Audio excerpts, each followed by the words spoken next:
बिस्मिल्लाहिर्रहमानिर्रहीम। अस्सलाम वालेकुम नाजरीन, मेरा नाम है नवाज़ मोहल और आप देख रहे हैं उर्दू गेटवे यूट्यूब चैनल। नाजरीन कराम, बर सग़ीर पाक व हिंद में ग़ज़वा हिंद एक ऐसा मौजू बन गया है जिस पर हर छोटा बड़ा अब कलाम कर रहा है और हर कोई अपने जहन के मुताबिक और फ़हम दीन के मुताबिक इसकी तशरीह कर रहा है। लेकिन मैंने जहाँ तक मुताला किया है ग़ज़वा हिंद से मुतल्लिक़ जो चंद अहादीस वारिद हुई हैं उनका, तो मैं जहाँ तक समझ पाया हूँ वो ये है कि ग़ज़वा हिंद आखिर ज़माना में वाक़ होगा जब हज़रत ईसा अलैहिस्सलाम का शाम में नज़ूल हो चुका होगा और हज़रत इमाम मेहदी अलैहिस्सलाम भी तशरीफ़ ला चुके होंगे। मैंने एक वीडियो में इन अहादीस मुबारका का तफसीली जायज़ा पेश किया है और बताया है कि इन अहादीस की रोशनी में ग़ज़वा हिंद कब वाक़ होगा। जो अहबाब इस वीडियो को देखना चाहें तो ऊपर एक लिंक जाहिर हो रहा होगा उस वीडियो को, जिसको क्लिक करके आप वो वीडियो देख सकते हैं। लेकिन इस वीडियो में मैं आपको ये बताना चाह रहा हूँ कि पाकिस्तान में चंद लोगों ने सादा लो अवाम और हमारी नौजवान नस्ल को ग़ज़वा हिंद के नाम पर बेवकूफ़ बनाना शुरू किया हुआ है। हमारी नौजवान नस्ल में अब खसूसन और अवामुन्नास में अमूमन मुताले का रुझान ही नहीं है और रही सही कसर जो है मोबाइल फ़ोन्स और इंटरनेट ने पूरी कर दिया है। लिहाजा ये लोग और नौजवान ज़ैद हामिद, अंसार अब्बासी और ओरिया मकबूल जान जैसे लोगों को सॉफ्ट टारगेट होते हैं। इसलिए मैंने ये ज़रूरी समझा कि आपको इस प्रोपेगेंडे से आगाह किया जाए।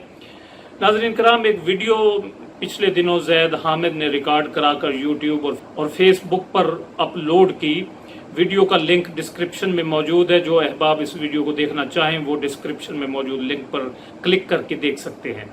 ज़ैद हामिद इस वीडियो में जंगी लिबास पहनकर और हाथ में एक गन उठाए हुए ग़ज़वा हिंद में शरीक होने की पाकिस्तानी अवाम को दावत दे रहे हैं और पाकिस्तानी कौम को कह रहे हैं कि हजूर नबी अकरम सल्लल्लाहु अलैहि वसल्लम ने हमें जिस ग़ज़वा हिंद की बिशारत दी थी वो अब हम उसमें दाखिल हो चुके हैं। कश्मीर में हिंदू फौज के दाखिले के बाद हिंदुस्तान के मुशरिकों और मुसलमानों के दरमियान आखिरी मार्का यानी ग़ज़वा हिंद लड़ा जाने वाला है। हिंदू मुशरिक किसी भी वक्त पाकिस्तान में दाखिल हो जाएगा और उन्होंने पाकिस्तान में दाखिल होना है, ये ज़ैद हामिद साहब फरमा रहे हैं। और ये लड़ाई पाकिस्तान के शहरों में, गली कूचों में और महलों में लड़ी जाएगी। जो कत्लेआम इस वक्त हिंदू फौज कश्मीर में कर रही है वो यही कत्लेआम पाकिस्तान के आम शहरों में जैसे रावलपिंडी, लाहौर और सियालकोट में भी करने की पूरी तैयारी रखती है। ज़ैद हामिद इस वीडियो में मज़ीद कहते हैं कि जिन लोगों ने उनकी नसीहत पर अमल किया और ग़ज़वा हिंद की तैयारी की तो और उनसे तरबियत ली तो वो इस ग़ज़वे में बच जाएंगे उनके बकौल, और जिन लोगों ने उनकी नसीहत पर कान नहीं धरा, उनकी नसीहत पर अमल नहीं किया, तो अब वो उसका कफ़ारा जो है अपनी जान, माल और इज़्ज़त की कीमत से अदा करेंगे। ज़ैद हामिद साहब मज़ीद कहते हैं कि पाकिस्तानी कौम 2-3 महीनों का राशन स्टॉक कर ले। अगर हिंदुस्तानी फ़ौज पाकिस्तानी शहरों में दाखिल होती है तो उन पर वो हमले करें, उनकी गाड़ियों को रोकें और पता नहीं उन्होंने इस वीडियो में क्या क्या कहा है। तो अजीज़ान गिरामी, मैं आपको यहाँ पर बताता चलूँ कि ग़ज़वा हिंद के नाम पर कौम को बेवकूफ़ बनाने का सिलसिला पिछले कोई 1000 साल से जारी है।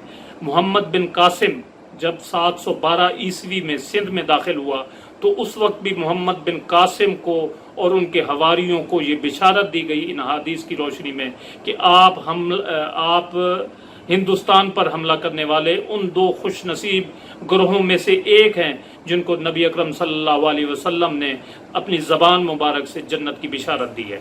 यानी मोहम्मद बिन कासिम ने भी ग़ज़वा हिंद लड़ी है। महमूद गजनवी ने सोमनाथ के मंदिर पर तकरीबन 17 हमले किए, तो महमूद गजनवी और उसके साथियों को भी हिंदुस्तान पर हमला करने पर ग़ज़वा हिंद की जो है ना वो बिशारतों का मिस्दाक ठहराया गया। मुग़लों ने हिंदुस्तान पर हमले किए तो खुशामदियों ने मुग़ल बादशाहों को भी ग़ज़वा हिंद में शरीक होने वालों का मिस्दाक ठहराया और वो भी जन्नत के मुस्तहिक ठहरे। अज़ीज़ान गिरामी, हिंदुस्तान पर हमला करने वाले ये तमाम लोग मुसलमान ज़रूर थे, लेकिन इनका किरदार क्या था, ये कितने मुसलमान थे, या इन्होंने हिंदुस्तानी मुआशरे को एक मुस्लिम मुआशरा बनाने की कितनी कोशिश की, ये अगर आप तारीख़ का मुताला करें, किताबें पढ़ें तो आपको बखूबी अंदाज़ा हो जाएगा। اور اب یہ جو زید حامد صاحب ہیں اور جو غزوہ ہند کی دعوت دے رہے ہیں، اس کے کردار سے بھی آپ لوگ بخوبی واقف ہوں گے۔ اگر واقف نہیں ہیں تو میں تھوڑا سا آپ کو اس صاحب کا تعارف کراتا چلوں۔ ناظرین کرام، لاہور میں ایک شخص تھا جس کا نام تھا یوسف علی۔ یہ پہلے پہل لوگوں کو نبی اکرم صلی اللہ علیہ وسلم کے دیدار کا جھانسا دیتا رہا اور لوگ اس پر اپنا مال و دولت نچھاور کرتے رہے۔ بعد میں اس شخص نے خود فروری 1997 میں اپنے خاص مریدوں کا ایک اجلاس بلایا جس میں اس خناس نے نبوت کا دعویٰ کر دیا۔ اجلاس میں اپنے موجود جو اس کے 100 مرید تھے ان کو صحابی کا درجہ دیا اور زید زمان حامد، جس کا اس ویڈیو میں ہم ذکر کر رہے ہیں، اس کو اپنا خلیفہ ڈکلیئر کیا اور کہا کہ زید حامد میرا نعوذ باللہ حضرت ابو بکر صدیق جیسا خلیفہ ہے۔ اس ناپاک جسارت پر لاہور کے علماء کرام نے یوسف علی کے خلاف توہین رسالت کا مقدمہ درج کرایا اور یوسف علی گرفتار ہوا اور زید حامد اپنے مرشد کو چھڑانے کی تگ و دو کرتا رہا۔ اگست 2000 میں سیشن کورٹ نے یوسف علی کو توہین رسالت کے الزام میں سزائے موت سنائی اور اس کے نام سے علی کا لاحقہ جو ہے وہ حذف کر کے کذاب کا لاحقہ ملانے کا حکم دیا اور یوں یوسف علی سے یوسف کذاب بن گیا۔ زید حامد نے اس فیصلے کو عدل و انصاف کا قتل قرار دیا۔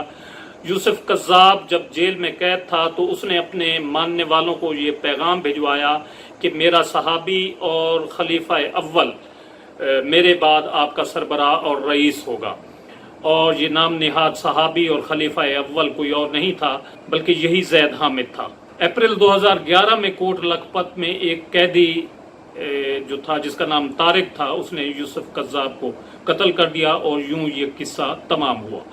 زید حامد نے اپنے سابقہ نظریات سے توبہ کی ہے، رجوع کیا ہے یا نہیں کیا، یہ تو مجھے معلوم نہیں ہے، لیکن آج کل یہ شخص دفاعی تجزیہ نگار بنا ہوا ہے۔ اب جس شخص کا مینٹل لیول اور اپروچ یہ ہو کہ وہ ایک کذاب شخص کی چکنی چوپڑی باتوں میں آ جائے اور اسے نبی تسلیم کر لے اور خود اس کا خلیفہ بن جائے اور اپنے آپ کو حضرت ابو بکر صدیق سمجھنے لگ جائے، تو آپ ایسے شخص سے کیا توقع رکھ سکتے ہیں؟ اب یہ شخص مذہب کی آڑ میں غزوہ ہند کی احادیث کا سہارا لے کر پاکستانی قوم کو بے وقوف بنانے کی کوشش کر رہا ہے۔ پہلے تو انڈیا کی فوج پاکستانی علاقے میں داخل ہونے کی جرت نہیں کر سکتی۔ یہ 1947 اور 1965 کا زمانہ نہیں ہے۔ پاکستانی افواج بحری، بری اور فضائی فوج جو ہے اس نے اپنے آپ کو ڈیولپ کیا ہے۔ ہماری افواج کے پاس جدید ترین ہتھیار ہیں، ایٹم بم ہے، اور اس سے بڑھ کر ہماری فوج کا ہر جوان جذبہ جہاد سے سرشار ہے۔ لیکن اگر انڈین فوج نے غلطی کر لی پاکستان میں داخل ہونے کی تو پھر انڈیا کا کوئی فوجی بچ کر نہیں جائے گا۔ اب کوئی ابھی نندن بچ کر واپس نہیں جائے گا۔ ابھی نندن کی بھی خوب او بھگت کی گئی تھی جب وہ پاکستانی علاقے میں اترا تھا تو کچھ لوگوں نے اس کی جان بخشی کرا دی تھی، ورنہ وہ بھی زندہ سلامت واپس نہ جاتا۔ جنگ کی صورت میں پاکستان کا بچہ، بوڑھا، جوان، مرد، عورت، ہر شخص پاک فوج کے شانہ بشانہ کھڑا ہوگا اور اس جنگ میں حصہ لے گا اگر یہ ہم پر مسلط کی گئی تو۔ لیکن خدا را پاکستانی قوم کو الو مت بنائیں، ان کا مذہب کے نام پر استحصال نہ کریں۔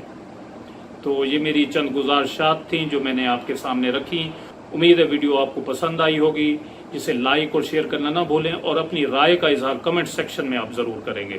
تو اپنا بہت سارا خیال رکھیے گا۔ مجھے دیجیے اجازت۔ اللہ حافظ۔